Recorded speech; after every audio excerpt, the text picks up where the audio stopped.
Hello students, जैसे कि हमने पिछली वीडियो में देखा था कि हमने बात करी थी मैग्नेटिक फील्ड और मैग्नेट की।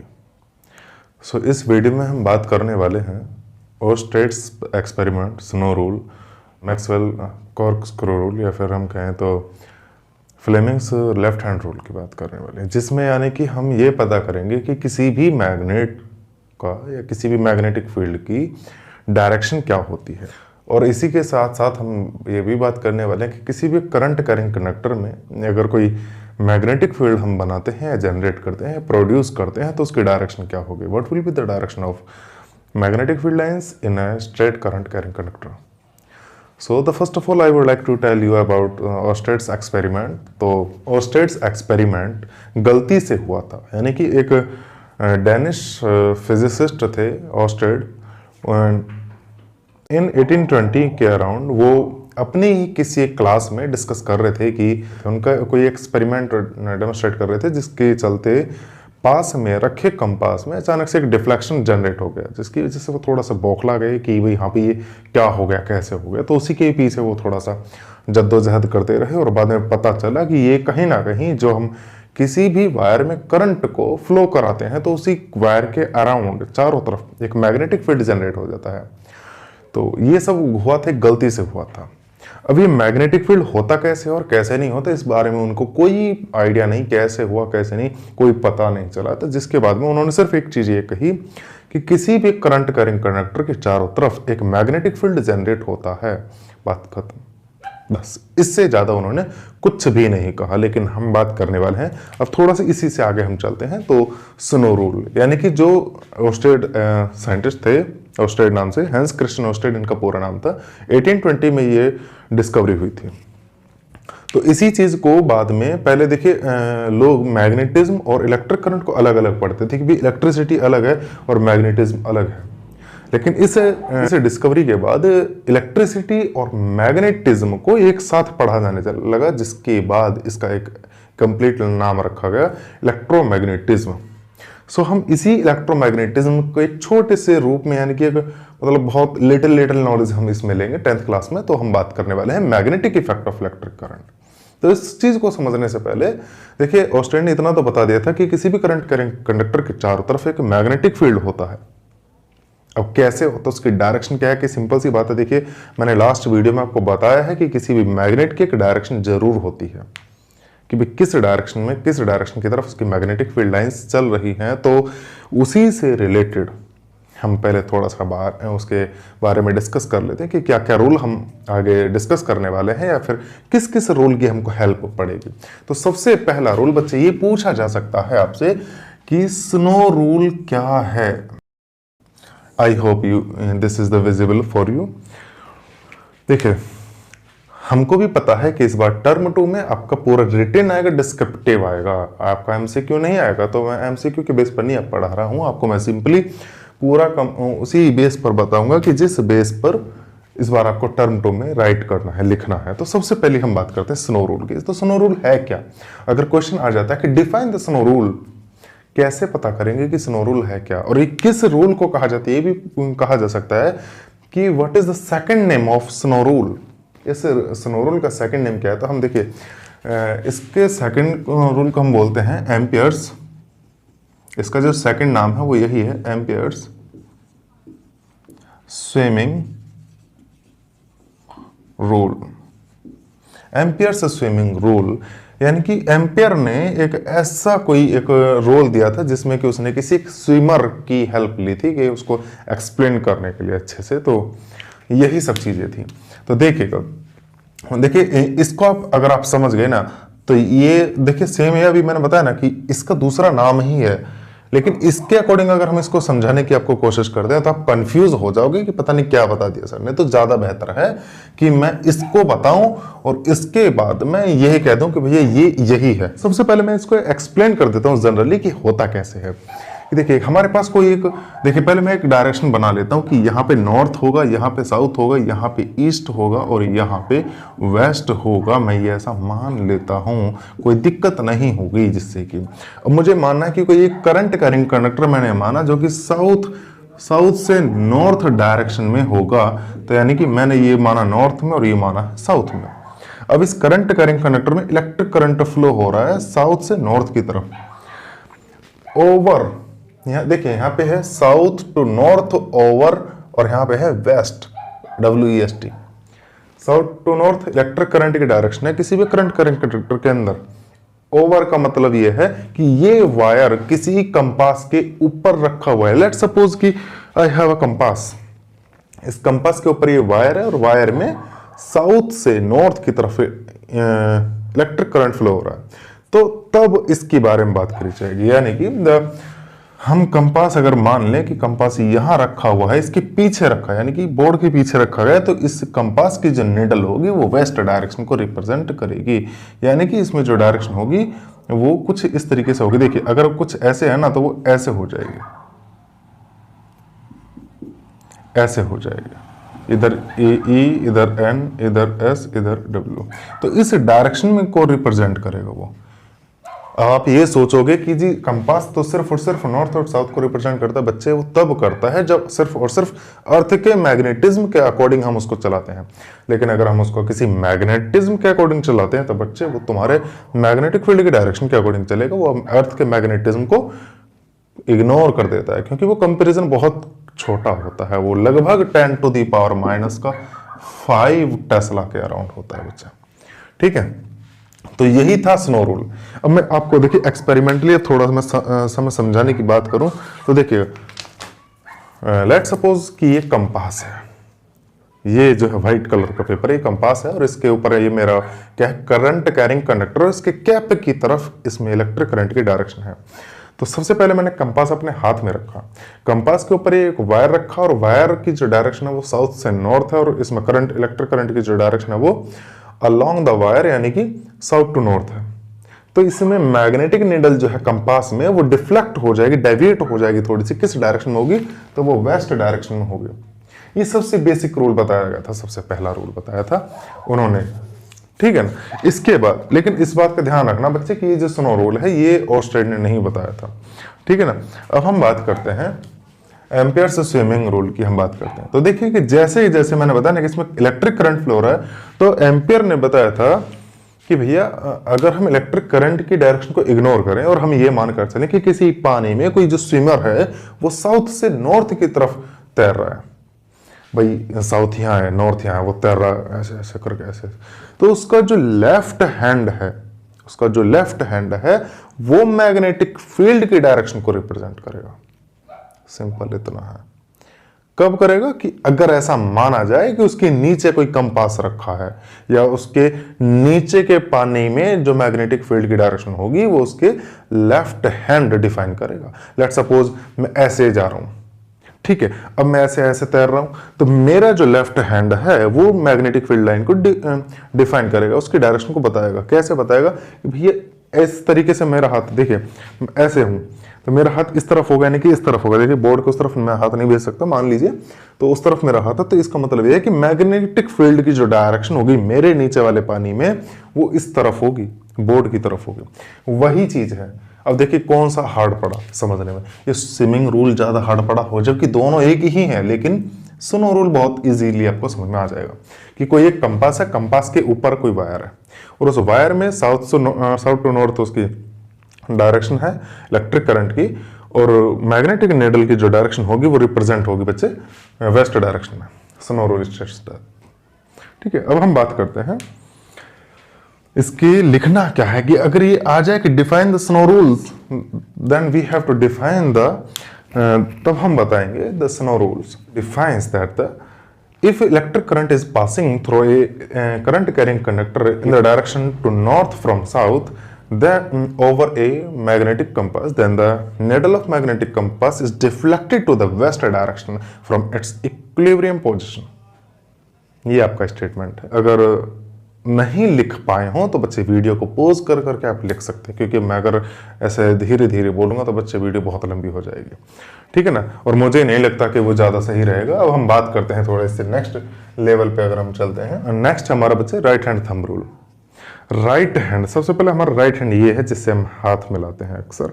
अब ये जो हाथ है इसका थंब रूल, थंब का मतलब अंगूठा जो फेसबुक पे हम लाइक करते हैं ना, वो वाला अंगूठा, ये अपना मत दे देना वहाँ फेसबुक पे, है ना, कभी लेने के देने पड़ जाए। तो ये जो हमारा अंगूठा है ये और ये जो फिंगर्स हैं ये हमको डिफाइन करेंगे कि कैसे कैसे क्या क्या है। देखिए, let I hold a pen as a current carrying conductor and the electric current is flowing in upward direction. Then I hold my thumb in the upward direction as electric current's direction, like this. देखिए, अगर हम मान करके चलते हैं कि कोई current है जो इस कंडक्टर में ऊपर की तरफ फ्लो हो रहा है, तो हमें ये पता करना है कि इसमें डायरेक्शन क्या होगी मैग्नेटिक फील्ड लाइंस की। तो हमको सबसे पहले एक छोटा सा काम ये करना है कि ये जो हमारा थंब है, राइट हैंड थंब बचे, तो ये जो थंब है इलेक्ट्रिक करंट की डायरेक्शन में हमको करना है। इलेक्ट्रिक करंट ऊपर की तरफ है तो थंब मैंने ऊपर की तरफ कर दिया। अब जिस डायरेक्शन में मेरी फिंगर्स कर्व हो सकती हैं उसी डायरेक्शन में मैग्नेटिक फील्ड लाइंस होंगी। क्या हमारी फिंगर्स ऐसे कर्व हो सकती है? पीछे की तरफ नहीं हो सकती। कहाँ होंगी? आगे की तरफ। यानी कि अगर किसी कंडक्टर में ऊपर की तरफ करंट है तो वहां पे मैग्नेटिक फील्ड लाइंस कुछ ऐसे होंगी, ऐसे ऐसे करके, यानी कि यहां से होती हुई इस तरफ, यहां से बाहर की तरफ और यहां से मेरी तरफ, यहां से आपकी तरफ, यहां से मेरी तरफ, इस तरीके से होंगी। अब अगर मैं इसी की डायरेक्शन को नीचे कर देता हूं, यानी कि अब इसमें करंट की डायरेक्शन नीचे हो चुकी है, यानी कि करंट की डायरेक्शन नीचे है तो हमें अपनी थंब की डायरेक्शन नीचे करनी पड़ेगी और अपने फिंगर्स को कर्व करना पड़ेगा।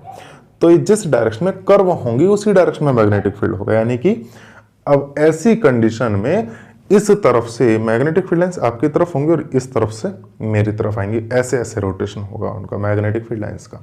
समझ में आया कि नहीं आया? अब इसी को हम थोड़ा लिखने की बात करेंगे भैया। अगर हमें कहा जाए कि define the right hand thumb rule, तो राइट हैंड थंब रूल को हमें डिफाइन कैसे करना है? If we hold our right hand thumb upward direction as the direction of electric current flowing in a current carrying conductor, then the curved fingers are supposed to be in the direction of magnetic field lines as north to south.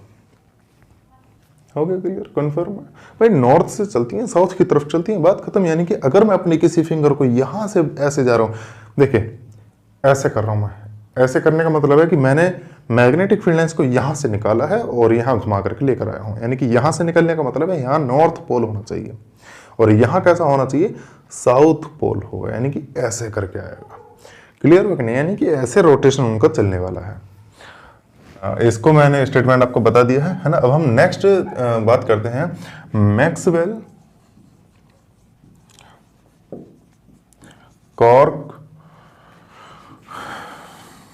Corkscrew rule.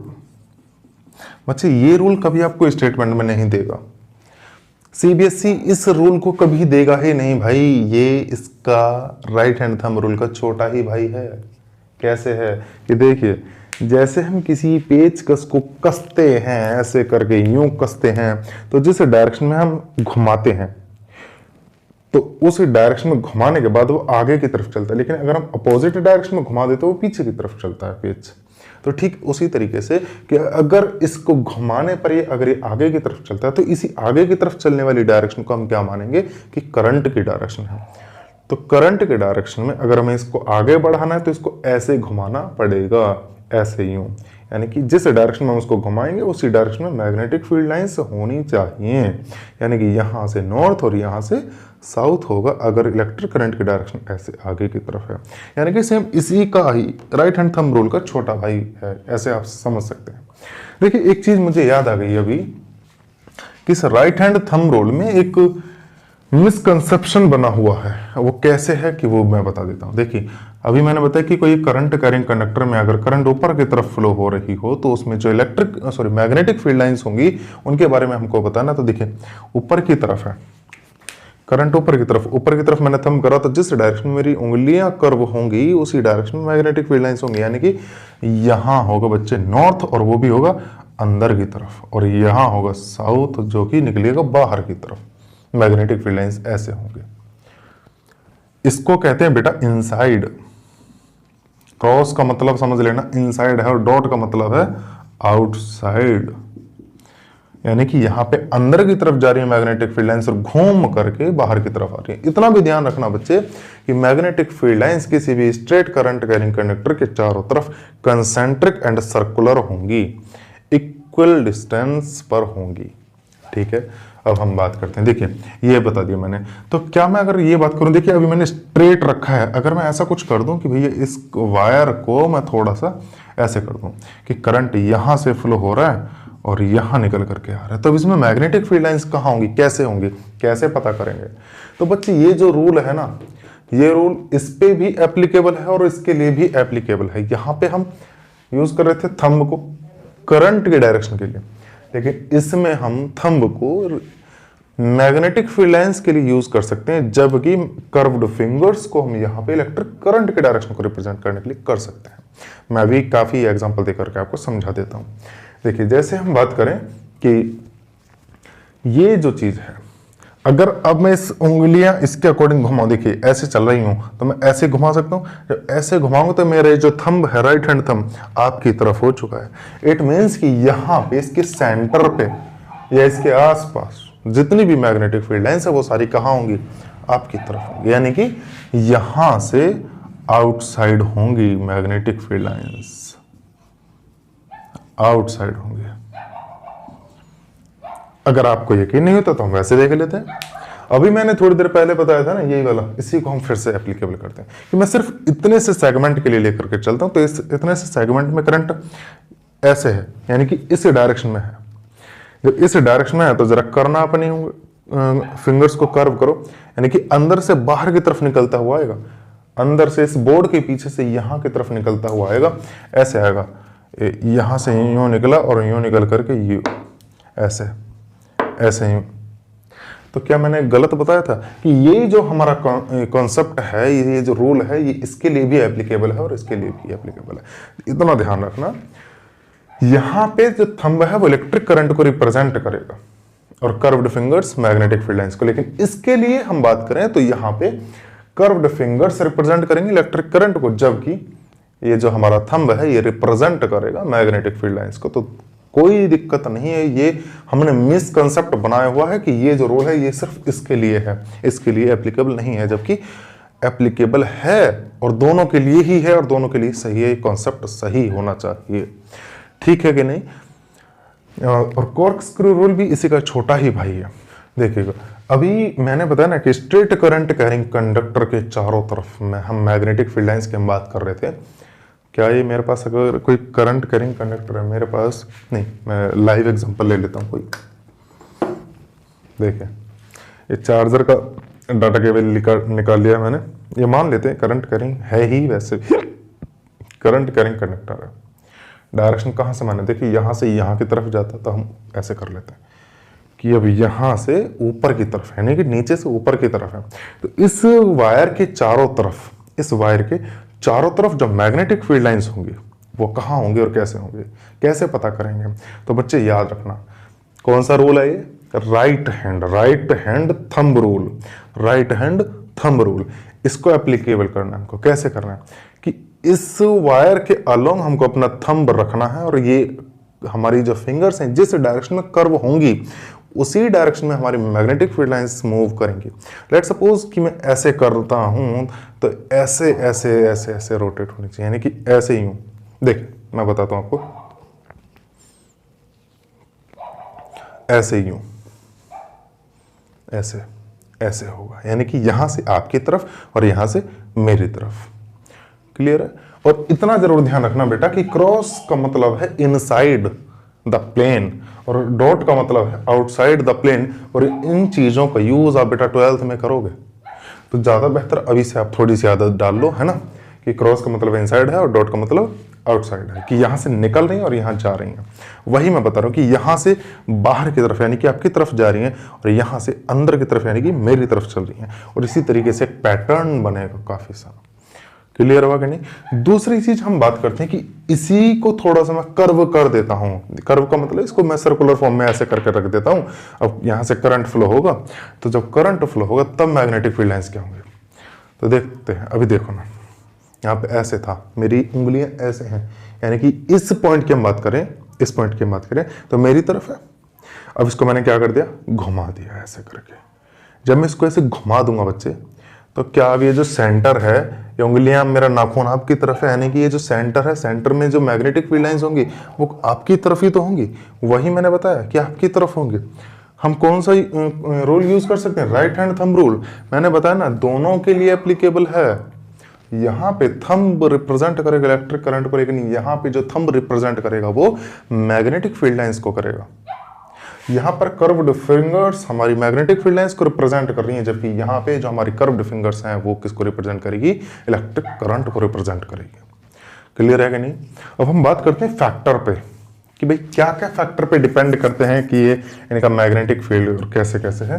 देखिए अब अगर मैं effect की बात करता हूं कि किस किस पे डिपेंड करता है, तो सबसे पहले देखिए मैग्नेटिक फील्ड को कैपिटल बी से रिप्रेजेंट करते हैं, जिसकी यूनिट ऐसा यूनिट टेस्ला होती है और सीजीएस यूनिट हमारी गॉस होती है।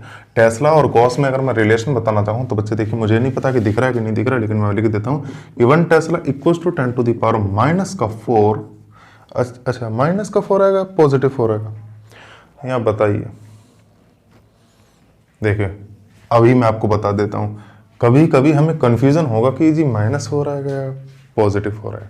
हमेशा ध्यान रखना गॉस छोटी यूनिट है, कैसे, सीजीएस यूनिट है, टेस्ला ऐसा यूनिट है, बड़ी यूनिट है। बड़ी यूनिट के आगे न्यूमेरिक वैल्यू हमेशा छोटी होगी और छोटी यूनिट के आगे न्यूमेरिक वैल्यू हमेशा बड़ी होगी। तो क्या ये बड़ी है, एक से भी बहुत छोटी है, क्या करना पड़ेगा, ये माइनस हमको हटाना पड़ेगा, यानी कि हमको लिखना पड़ेगा कि 10 टू द पावर 4 पॉजिटिव में होगा बच्चे, ऐसे आएगा। ठीक है ना? हाँ अब देखते हैं। अब हमारा किसी एक वायर है, कोई एक वायर, उस वायर के चारों तरफ जो हमारे मैग्नेटिक फील्ड जनरेट होगा उसको बताने के वो किस किस पे डिपेंड करेगा। तो देखिए स्ट्रेट करंट कैरिंग कंडक्टर की बात हम करें तो इसका मैग्नेटिक फील्ड सबसे पहले तो डिपेंड करेगा इलेक्ट्रिक करंट पे, कि इलेक्ट्रिक करंट का अमाउंट कितना है, कितना यूनिट का इलेक्ट्रिक करंट। जैसे जैसे हम इलेक्ट्रिक करंट को बढ़ाएंगे वैसे वैसे मैग्नेटिक फील्ड भी बढ़ता जाएगा। भाई मानकर चलो पहले 2 एम्पियर करंट था, मैग्नेटिक फील्ड हम मान लेते हैं भाई अपनी तरफ से कि 4 टेस्ला था, हमने इसको 2 टाइम्स और बढ़ा दिया तो ये भी 2 टाइम्स ही बढ़ेगा। इसको हमने 3 टाइम्स बढ़ा दिया तो ये भी 3 टाइम्स बढ़ेगा। इसको हमने 9 टाइम्स बढ़ा दिया तो ये भी 9 टाइम्स बढ़ेगा। यानी कि जैसे जैसे करंट इंक्रीज या डिक्रीज होगा वैसे वैसे ही मैग्नेटिक फील्ड इंक्रीज या फिर डिक्रीज होगा। अब हम बात करते हैं तो सेकंड की, तो सेकंड हम किस पे डिपेंडेंसी है, तो सबसे एक छोटी सी चीज है जिस पे डिपेंड करता है बस, और किसी पे डिपेंड करता ही नहीं है, कि मैग्नेटिक फील्ड 1/r। अब 1/r का मतलब क्या है कि ये जो हमने बताया ना कि किसी भी स्ट्रेट करंट कैरिंग कंडक्टर के अराउंड जो हमारी मैग्नेटिक फील्ड लाइंस है वो जिस रेडियस पे घूम रही है उस रेडियस की आर है ना। अब अगर वो छोटी रेडियस है यानी कि बिल्कुल नजदीक है तो भाई सीधी बात है कि किसी भी वायर के नजदीक अगर हम देख रहे हैं तो मैग्नेटिक फील्ड ज्यादा होगा, दूर की हम बात करें तो मैग्नेटिक फील्ड कम होगा। अब यहाँ से इस वॉल की बात करूँ, इस दीवार की बात करूँ तो भाई ये पता नहीं कितना होगा, बहुत ना के बराबर होगा। यानी कि जैसे जैसे मैं रेडियस को बढ़ाता जाऊंगा वैसे वैसे मैग्नेटिक फील्ड कम होता जाएगा। सिंपल इतना है, ठीक है ना। हमेशा वे ध्यान रखना वैसे भी कि जब 1/, करके कोई रिलेशन हो तो उसमें एक चीज बढ़ेगी तो दूसरी चीज ऑटोमेटिकली घट जाएगी। अब यहाँ पे मैं रेडियस को अगर इंक्रीज कर रहा हूं तो ये मैग्नेटिक फील्ड हमारा डिक्रीज होता जाएगा। ये फैक्टर्स हैं जिन पे डिपेंड करता है, ठीक है। हाँ देखिए फैक्टर्स की हम बात करें, कोई एक वायर यहां पास पास होंगी मैग्नेटिक फील्ड लाइंस, जैसे जैसे दूरी बढ़ती जाएगी मैग्नेटिक फील्ड लाइंस दूर दूर होती जाएंगी एक दूसरे से। तो हमको इतना भी पता है कि मैग्नेटिक फील्ड, या हम कहें कि the strength of magnetic field is degree of closeness of the magnetic field lines, हम ऐसा भी कह सकते हैं। यानी कि मैग्नेटिक फील्ड लाइंस जितना जितना पास पास होंगी वो उतना ज्यादा उसकी स्ट्रेंथ ज्यादा होगी। अब जितना दूर दूर होंगी उनकी स्ट्रेंथ उतनी ही कम होगी, हम ऐसा भी कह सकते हैं बिल्कुल इजीली, है ना। हाँ तो ये भी फैक्टर है कि भैया जैसे जैसे डिस्टेंस हम बढ़ाते जाएंगे या फिर हम कहें कि इनके बीच में गैप अगर ज़्यादा होता जाएगा तो मैग्नेटिक फील्ड लाइन, या हम कहें कि मैग्नेटिक फील्ड कम होता जाएगा। और वैसे भी हमने यहाँ बता तो दिया ही है ना। हाँ अब हम बात करते हैं नेक्स्ट टॉपिक की। ये तो मैंने भी रखा था बच्चे स्ट्रेट करंट कैरिंग कंडक्टर। अगर मैं अभी मैंने बताया कि राउंड रख दूं, यानी कि किसी भी करंट कैरिंग कंडक्टर को मैं बिल्कुल गोल घुमा दूं, राउंड कर दूं, तो राउंड करने का मतलब ये है कि भाई मैंने ऐसे इसको घुमाया, सॉरी चलो कर लेते हैं कोई दिक्कत नहीं। तो ऐसी कंडीशन में अब यहाँ पे मुझे क्रॉस बनाने पड़ेंगे, यानी कि मैग्नेटिक फील्ड लाइंस जो है वो इनसाइड है, इनसाइड द लूप। अब इस लूप की रेडियस अगर मैं मानकर चलूं r है और ये हमारा सेंटर है, तो क्या होगा? तो देखिए सबसे पहली चीज कि इसके अंदर कितनी अमाउंट की इलेक्ट्रिक करंट फ्लो हो रही है, यानी कि magnetic field depends upon the electric current flowing in it, यानी कि आई पे सीधा सीधा डिपेंड करेगा। जैसे जैसे आई बढ़ेगा वैसे वैसे मैग्नेटिक फील्ड बढ़ता जाएगा। अब दूसरा हम बात करें तो इसमें ठीक वैसा ही है, रेडियस जितनी ज्यादा करोगे भैया मैग्नेटिक फील्ड उतना ही कम होगा। भाई देखो एक छोटा सा, मैंने इतना छोटा सा गोला बनाया तो बहुत पावरफुल मैग्नेटिक फील्ड जनरेट होगा। बड़ा बना दिया, कम यहाँ पे मैग्नेटिक फील्ड होगा। और मैं बड़ा बना दूं, सेंटर पे देखें चिया से होगा, चिया से। अब अगर मैं क्या करूं कि भैया एक लूप मैंने बनाया इतना बड़ा, रूम के बराबर का, सिर्फ एक सिंगल लूप है, सेंटर की मैं बात कर रहा हूं, नाखून की जो मोटाई है ना इससे भी कम बनेगा मैग्नेटिक फील्ड, बहुत वीक है ना। तो बहुत वीक, यानी कि सीधा सीधा क्या है कि जैसे जैसे मैं रेडियस बढ़ाता जा रहा हूँ मैग्नेटिक फील्ड क्या होता जा रहा है, कम होता जा रहा है। और जब भी कोई ऐसा रिलेशन आप देखें कि एक चीज के बढ़ने पर दूसरा घट जाए तो 1 का रिलेशन आपको रख देना है बस। लेकिन यहाँ पे एक चीज और हमको ऐड करनी है बच्चे, वो ध्यान में रखनी है कि यहाँ पे हमने सिंगल टर्न लिया है। क्या हमें मना करा हुआ है किसी ने कि भैया 2 टर्न नहीं लेने, 10 टर्न नहीं लेने, 10 या 12 टर्न नहीं लेने? बिल्कुल ले सकते हैं। तो हम ऐसा भी तो कह सकते हैं कि भैया मैग्नेटिक फील्ड लाइन, देखो जितने ज्यादा हम टर्न रखेंगे मैग्नेटिक फील्ड उतना ही ज्यादा पावरफुल होगा। अब कैसे होगा वो समझ लो भैया। पहले टर्न ने मान के चलो भैया 5 मैग्नेटिक फील्ड लाइंस निकाले, तो दूसरा टर्न भी सीधी बात है 5 ही निकालेगा क्योंकि सेम इलेक्ट्रिक करंट फ्लो हो रहा है। तो 5 पहले वाले, 5 ये वाले हो गए, कितना हो गए? 10 हो गए। अब ये 10 के 10 मैग्नेटिक फील्ड लाइंस एक छोटी सी उसी स्पेस में होने, और हमको इतना भी पता है कि मैग्नेटिक फील्ड लाइन कभी क्रॉस नहीं कर सकते हैं, एक दूसरे को टच नहीं करेंगे, टच नहीं करेंगे। तो क्या होगा? पावरफुल हुए कि नहीं हुए भाई, पास पास तो रहना है, लेकिन रहना इस तरीके से कि टच भी नहीं होना है। मतलब ठुसा ठुस वाली भीड़ हो जाएगी, जैसे बस में धक्का मुक्की होती है ना गर्मियों के टाइम में, किसी के बगल के पसीनों की बहुत अच्छी मनमोहक खुशबू उड़ती हुई जाती है, ऐसा कुछ होगा। तो यहाँ पे सेम कंडीशन होगी। अगर मैं 3 टर्न और कर दूं, यानी कि 3 टर्न्स कर दूं, तो यहाँ पे और ज्यादा मैग्नेटिक फील्ड लाइंस हो जाएंगे, जिसकी वजह से मैग्नेटिक फील्ड और ज्यादा इफेक्टिव होगा, प्रभावी होगा। तो यहाँ पे हम क्या करेंगे भैया, magnetic field line directly depends upon the number of turn. लेकिन यहाँ पे एक चीज ध्यान रखनी है बच्चे कि यहाँ पे ये जो n है ना, ये n stands for the number of turn per unit length, per unit length. अजी अभी ये क्या बवाल है, हम ऐसा क्यों कर रहे हैं? तो भैया मत करो ऐसा, हम कौन सा कह रहे हैं, ऐसा कर लो। कौन सी आफत आ रही, कोई बिजली ना गिर रही तुम्हारे ऊपर, ऐसा भी हम कर सकते हैं। कैपिटल एन कर सकते हैं। कैपिटल एन क्या है जी? सीधी बात है कि कैपिटल एन तो नंबर ऑफ टर्न है, बात खत्म करो बस, नंबर ऑफ टर्न है। लेकिन इस पे नहीं डिपेंड करती, दिक्कत ये है, इस पे डिपेंड नहीं करती, मतलब ही नहीं, डिपेंड उस पे करती है, किस पे? एक यूनिट लेंथ में कितने टर्न बना दिए तुमने। नहीं आया होगा समझ में कि क्या कह दिया मैंने, उम्मीद करता हूँ आया भी नहीं होगा। देखो ऐसे समझो, एक वायर है मेरे पास, मान लेते हैं 10 मीटर का है। उस 10 मीटर के वायर में मैं 1 टर्न बना रहा हूँ, number of turn per unit length, यानी कि उसकी 1 टर्न बनाया है। तो देखो ये जो इसमें और इसमें एक रिलेशन मैं बता देता हूँ कि ये जो स्मॉल n है ना, वो कैपिटल N अपॉन L होता है बच्चे। ये तो ये चीज है, और L मतलब है लेंथ, यानी कि n की वैल्यू कितनी आएगी? तो देखना 1 टर्न बनाया है और 10 मीटर उसकी लेंथ है, तो n की वैल्यू 1/10 आई।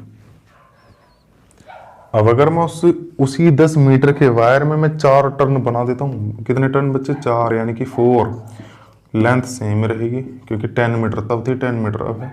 बताना जरा अब कितनी आएगी? अब आएगी 0.4, पहले आ रही थी 0.1, तो यहाँ नहीं लिख सकते हम, यहाँ लिख लेते हैं 0.1। ज़्यादा कौन सा हुआ? ये हुआ, ये हुआ, ये हुआ ना। अब ज़्यादा बढ़ेगा, अब ज़्यादा मैग्नेटिक फील्ड होगा। लेकिन अब मैं क्या करता कि अगर भैया मैं n इक्वल्स टू 4 तो टर्न लेता और उसकी लेंथ भी बढ़ा देता, मैं कितनी, उतना ही लेंथ में बढ़ा देता, तो क्या होता बच्चे, अभी भी तो 0.1 है। यानी कि लेंथ भी अगर मैं बढ़ा रहा हूँ और उसमें टर्न भी एक साथ बढ़ा रहा हूँ, सेम रेशो में बढ़ा रहा हूँ, तो बच्चे मैग्नेटिक फील्ड पे कोई फर्क नहीं पड़ेगा। कैसे नहीं पड़ेगा, देखो यहाँ पे 1/10 यानी कि 1 टर्न था, 10 मीटर लेंथ थी टोटल वायर की। यहाँ पे हमने 4 टर्न करे, लेकिन टोटल लेंथ कितनी है, 40 मीटर। यहाँ भी वैल्यू सेम, यहाँ भी वैल्यू सेम। मैग्नेटिक फील्ड पे कोई फर्क नहीं पड़ता, उसकी तरफ से तुम खूब कट के मर लो। कब फर्क पड़ेगा, जब इसकी वैल्यू चेंज होनी है। भैया इसकी वैल्यू तो हम चेंज कर रहे हैं, ये इसकी वैल्यू ही तो चेंज कर रहे हैं, तो इसकी वैल्यू चेंज करनी पड़ेगी, ये है हमारे लिए इंपॉर्टेंट। तो यहाँ पे इस पे डिपेंड नहीं कर सकता, किस पे डिपेंड करेगा, इस पे डिपेंड कर रहा है। क्यों कर रहा है, क्योंकि अभी मैंने आपको दिखाया ना, कैपिटल एन की वैल्यू ये रही और ये रही। यहाँ कैपिटल एन की वैल्यू एक जैसी है, लेकिन हम देख रहे हैं कि यहाँ पे 0.4 और यहाँ पे 0.1, यानी कि इस पे डिपेंड नहीं कर रहा भैया। डिपेंड किस पे करेगा, डिपेंड करेगा इस पे। ये जो चीज़ें हैं, ये समझ में आया कि नहीं आया भाई। यहाँ पे हमने ये 1 था, यहाँ 4 कर दिया ना, कैपिटल एन की वैल्यू यहाँ से हमने अलग कर दी, लेकिन ओवरऑल वैल्यू तो सेम रही। तो फायदा क्या रहा, चेंज होनी चाहिए, यानी कि स्मॉल एंड पे। और यहाँ पे हमें बताना पड़ेगा कि कंबाइंड फॉर्म में हम ऐसा लिख सकते हैं कि capital B directly proportional to small n I upon r, इस पे डिपेंड करता है जी। अब अगर हमें सॉल्व करने के लिए दे देगा तो क्या कर नहीं सकते, बिल्कुल कर सकते हैं। और आई थिंक देखो कि आप समझ भी गए होंगे कि किसी भी लूप में अगर मैं यहाँ पूछूं कि बच्चे यहाँ इस पॉइंट पे क्या डायरेक्शन होगी मैग्नेटिक फील्ड की, अगर करंट इसी के अकॉर्डिंग फ्लो हो रहा है तो इजीली आप बता सकते हैं। कैसे, कि भाई सेंटर में अंदर की तरफ जा रहा है, तो आ कहाँ से रहा होगा, उस साइड से, क्योंकि वायर की दूसरी साइड से ही आना है। अगर यहाँ अंदर की तरफ है तो वहां पे डॉट बनना जरूरी है, एक जैसे पोल नहीं बनेंगे। अगर यहाँ क्रॉस है तो वहां डॉट बनेगा, यानी कि यहाँ इनसाइड है तो वहां आउटसाइड होना जरूरी है। Because an isolated pole of a magnet does not exist, कभी एग्जिस्ट नहीं कर सकता बच्चे, ठीक है। और आई थिंक आपको समझ में आया हो, और अगर नहीं समझ में आया हो बच्चे तो दोबारा से आप वीडियो को पॉज कर करके समझने की कोशिश करें। दूसरी चीज़ ये है कि जब तक मैं बोलता रहूं तब तक ये कुत्ता लगातार बोलता रहा है, इसने मुझे काफ़ी सपोर्ट करा है कि हिम्मत मत हारो, मैं तुम्हारे साथ हूँ। इसी तरीके से तुम भी हमारे साथ बने रहिएगा, और कोई डाउट हो कमेंट में करके बेटा मुझे बता सकते हैं आप। जय हिंद, जय भारत।